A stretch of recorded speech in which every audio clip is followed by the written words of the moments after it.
Hi friends, welcome to Maha's kitchen diary. இதுதான் என் channel வீடியோஸை நீங்கள் ஃபர்ஸ்ட் டைமாக பார்க்குறீங்கன்னா இந்த வீடியோவை பார்த்து முடிச்சதும் சப்ஸ்கிரைப் பண்ணி வச்சுக்கோங்க. அப்போ தான் நான் போடுற வீடியோஸ் எல்லாம் உங்களால் பார்க்க முடியும்.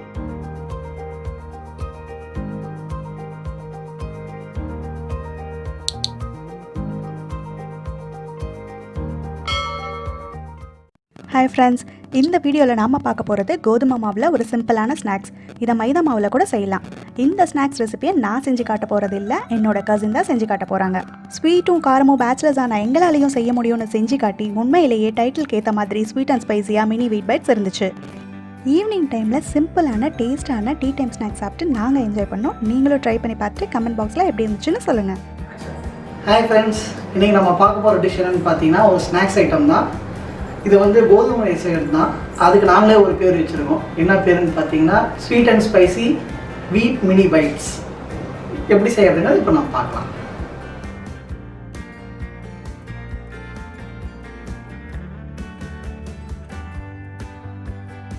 ஃபஸ்ட்டு 3 கப் அளவு கோதுமை மாவு எடுத்துக்கோங்க.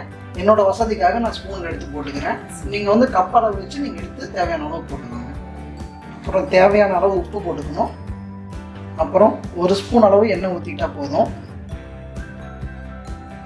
தேவையான அளவு தண்ணி ஊற்றி வீட்டு சப்பாத்தி மாவு பிசைகிற மாதிரி நீங்கள் பிசைஞ்சு எடுத்து வச்சுக்கோங்க. இப்போ நம்ம பிசைஞ்சு முடிச்சிட்டோம். கடைசியாக லைட்டாக எண்ணெய் விட்டு உருண்டை பிடிச்சி ஒரு அரை மணி நேரம் ஊற வச்சிருக்கோம். நீங்கள் கோதுமை மாவை போட்டு பிசைஞ்சு வைக்கும்போது சாஃப்டாக பிசையணும். ஒருத்தர் மேலே எடுத்து அடித்தோம்னா மண்டை உடையிற அளவுக்குலாம் நீங்கள் பிசைஞ்சு வைக்கக்கூடாது. நல்லா சாஃப்டாக பிசைஞ்சு வச்சுக்கோங்க. இப்போ பிசைஞ்சிட்டோம். ஒரு அரை மணி நேரம் ஊறும். இப்போ மாவு 1/2 hour ஊறிடுச்சு. இப்போ சப்பாத்திக்கு வந்து தேய்ச்சி வைக்கிற மாதிரி தேய்ச்சி வச்சுக்கணும்.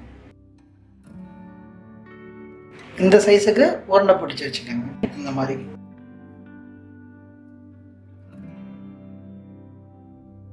அந்த உருண்டை எடுத்து வீட்டில் நல்லா தொட்டுட்டு சப்பாத்தி தேய்க்கிற மாதிரி தேய்ச்சிக்கணும். ரொம்ப மெலிசாக தேய்ச்சிடாதீங்க, கொஞ்சம் திக்காக தான் நல்லாயிருக்கும். சப்பாத்தி தேய்க்கிறது வந்து ரவுண்டாக வரணும்னு அவசியம் இல்லை. ஏன்னா நம்ம வந்து ஷேப்ஸ் தான் கட் பண்ணிக்க போகிறோம். ஸோ நமக்கு தேவையான ஷேப்ஸ் தான் வந்து நம்ம கட் பண்ணிக்கணும். இப்போ ஃபஸ்ட்டு டைமண்ட் ஷேப்பில் கட் பண்ணிக்கலாம். நம்ம மாவு ரொம்ப திக்காகவும் இல்லாமல் தின்னாகவும் இல்லாமல் மீடியம் சைஸுக்கு தேய்ச்சிட்டு நம்ம டைமண்ட் ஷேப்பில் கட் பண்ணிக்கலாம்.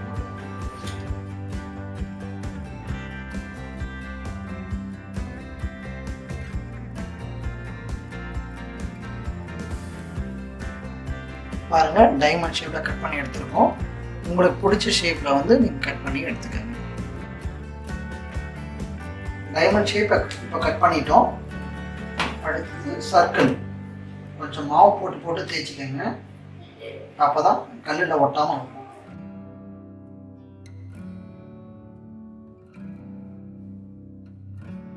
எண்ணெய் சூடானதும் நீங்கள் கட் பண்ணி எடுத்து வச்சுருக்க இந்த ஷேப்ஸ்லாம் எடுத்து இந்த பீசஸ்லாம் எடுத்து ஒவ்வொன்றா எண்ணெயில் போட்டு பொரிச்சு எடுத்துக்கோங்க.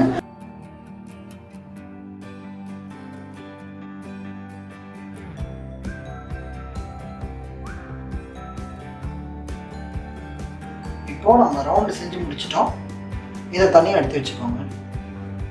இந்த மாதிரி நீங்கள் டிஃப்ரெண்ட் ஷேப் செஞ்சுக்கிட்டாதான் குழந்தைங்க ரொம்ப விருப்பப்பட்டு சாப்பிடுவாங்க. இப்போ பாருங்கள், ரெக்டாங்கிள் ஷேப் செஞ்சுட்டோம். இதை தனியாக எடுத்து வச்சுக்கோங்க. அடுத்தது நம்ம ட்ரையாங்கிள் பண்ண போகிறோம். அடுத்தது நம்ம ட்ரையாங்கிள் ஷேப் கட் பண்ணிக்கலாம். ரொம்ப பெரிய ட்ரையாங்கிளாக வெட்டிட்டாதீங்க, ரொம்ப பெருசு பெருசாக இருக்கும். சின்ன சைஸில் நீங்கள் கட் பண்ணி எடுத்துக்கோங்க. இந்த சைஸில் ட்ரையாங்கிள் நீங்கள் கட் பண்ணி எடுத்துக்கிட்டால் போதும். பாருங்கள், இப்போ நம்ம 4 ஷேப்பில் கட் பண்ணி வச்சுருக்கோம். Diamond, circle, triangle, rectangle. உங்களுக்கு விருப்பப்பட்ட ஷேப்பில் நீங்கள் கட் பண்ணி எடுத்துக்கலாம். முதல்ல அடுப்பு பற்ற வச்சுக்கோங்க. தேவையான அளவு எண்ணெய் ஊற்றிக்கோங்க. இப்போது எண்ணெய் சூடாகிடுச்சு. கட் பண்ணி வச்சுருக்க இந்த ஷேப்ஸ் வந்து எடுத்து போட்டு பொரிச்சு எடுத்துக்கோங்க. நீங்கள் எண்ணெயில் போட்டு எடுக்கும் போதே பூரி மாதிரி நல்லா உப்பி வந்துடும். அதுக்கு நீங்கள் சாஃப்டாக பிசைஞ்சு வச்சுருக்கணும்.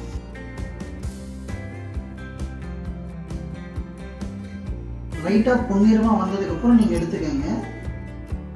எல்லா ஷேப்பையும் இந்த மாதிரி எண்ணெயில் போட்டு லைட்டாக ஃப்ரை பண்ணி எடுத்து வச்சுக்கோங்க. பாத்திரம் சூடானதுக்கப்புறம் தேவையான அளவு சக்கரை போட்டு சக்கரை பாகு காய்ச்சி வச்சுக்கணும். ரொம்ப கொதிக்க வச்சிடாதீங்க. பாருங்கள், இப்போ பாகு காய்ச்சியாச்சு. நல்லா இந்த பதத்துக்கு வரணும். தண்ணி மாதிரி இருக்கக்கூடாது, பாகு பதத்துக்கு வரணும். சிம்மில் வச்சு நீங்கள் செஞ்சுக்கோங்க. அடுப்பு ஆஃப் பண்ணிவிட்டு நீங்கள் செஞ்சு வச்சுருக்க இந்த ஷேப்ஸில் வந்து ஏதோ 2 ஷேப்ஸ் வந்து எடுத்து இந்த பாகில் போட்டு நல்லா பெரட்டி எடுத்துக்கோங்க. நல்லா சூடாக இருக்கும் போதே நீங்கள் போட்டு பெரட்டி எடுத்துட்டிங்கன்னா நல்லா இந்த பாகு வந்து இந்த பைட்ஸில் வந்து நல்லா ஒட்டிக்கும். நல்லா போட்டு பெரட்டி எடுத்து தனியாக எடுத்து வச்சுக்கோங்க. நல்லா பாகில் போட்டு பெரட்டி எடுத்ததுக்கப்புறம் தனியாக எடுத்து வச்சுக்கோங்க. நீங்கள் வெளியே வந்து கடையில் ஸ்வீட்ஸ்லாம் வாங்கி சாப்பிட்றதுக்கு இந்த மாதிரி சத்தான உணவாக நீங்கள் ஹோம்மேட் உணவாக நீங்கள் செஞ்சு கொடுத்தீங்கன்னா குழந்தைங்க நல்லா விரும்பி சாப்பிடுவாங்க. பாருங்கள், அந்த சக்கரை பாகு வந்து அதில் நல்லா ஒட்டி வந்திருக்கு. நீங்கள் பார்த்தீங்கன்னாவே தெரியும், இந்த மாதிரி நல்லா ஷைனிங்காக இருக்கும். நீங்கள் ஒரு 1 மணி நேரம் கழிச்சு இதை பார்த்தீங்கன்னா நல்லா சக்கரை பாகு வந்து வெள்ளையாக இந்த பைட்ஸ் மேலே நல்லா ஒட்டி ஒட்டி வரும். அடுத்தது காரம் எப்படி செய்யலாங்கிறத பார்க்கலாம். தேவையான அளவு மிளகாத்தூள் போட்டுக்கோங்க. ஏற்கனவே வந்து இந்த பைட்ஸில் வந்து நம்ம உப்பு போட்டு தான் செஞ்சுருக்கோம். அதனால் உப்பு லைட்டாக கம்மியாகவே போட்டுக்கோங்க. போட்டு 2த்தையும் மிக்ஸ் பண்ணிவிட்டு இந்த பைட்ஸ்லாம் எடுத்து நீங்கள் இந்த காரத்தில் போட்டு மிக்ஸ் பண்ணி எடுத்துக்கலாம். சூடாக இருக்கும் போதே நீங்கள் போட்டுக்கோங்க. இல்லாட்டி மிளகாத்தூள் போடுறதுனால மிளகாத்தூள் வாசனையாக இருக்கும். அதனால் சூடாக இருக்கும் போதே போட்டு பரட்டி எடுத்துக்கோங்க. நல்லா என்ன குடிக்க எடுத்துக்கிட்டிங்கன்னா நல்லா மிக்ஸ் ஆகும். இப்போ பாருங்கள், இந்த பைட்ஸில் வந்து உப்பும் காரமும் நல்லா மிக்ஸ் ஆகி வந்திருக்கு. இந்த மாதிரி டெக்கரேட் பண்ணி தனித்தனியாக காரம் தனியாகவும் இனிப்பு தனியாகவும் எடுத்து வச்சுக்கோங்க. கொஞ்சம் கேஷ்யூ நட்ஸும் பாதாமும் எடுத்து தூவி விட்டுக்கோங்க. இப்போ நமக்கு sweet and spicy mini bit bites ready ஆயிடுச்சு.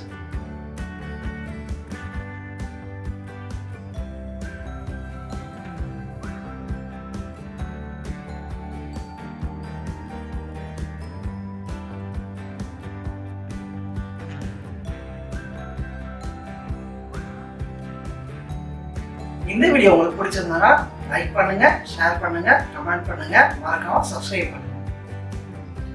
தேங்க்யூ.